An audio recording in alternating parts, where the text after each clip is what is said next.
নানা প্রতিবন্ধকতা সত্ত্বেও বাংলাদেশে সফটওয়্যার রপ্তানি একটি সম্ভাবনাময় খাত হয়ে উঠেছে। বর্তমানে 60টিরও বেশি দেশে বাংলাদেশে তৈরি বিভিন্ন ধরনের সফটওয়্যার ও সেবা রপ্তানি হচ্ছে, যা থেকে বছরে রপ্তানি আয় আসছে $1 বিলিয়ন কাছাকাছি। এ শিল্পে তরুণদের আগ্রহ দিন দিন বাড়ছে।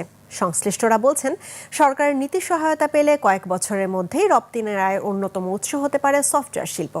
ফ্রিল্যান্সিং ও আউটসোর্সিংয়ে জড়িত বিপুল সংখ্যক দক্ষ সফটওয়্যার ইঞ্জিনিয়ার ও আইটি পেশাদার রয়েছে।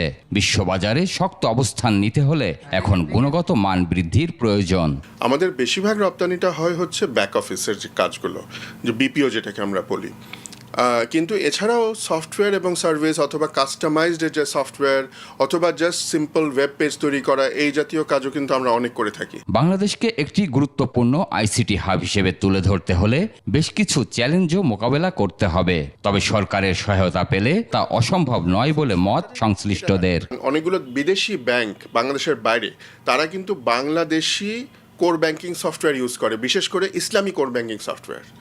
সো এই ধরনের কাজ কিন্তু বাংলাদেশের ছেলেমেয়েরা করছে। সফটওয়্যার রপ্তানি বৃদ্ধি ও নতুন বাজার তৈরির জন্য এ শিল্পে বিনিয়োগ ও কর্মরতদের উন্নত প্রশিক্ষণ প্রয়োজন বলেও জানান তারা। সঞ্জয় অধিকারী, 21 টেলিভিশন, ঢাকা।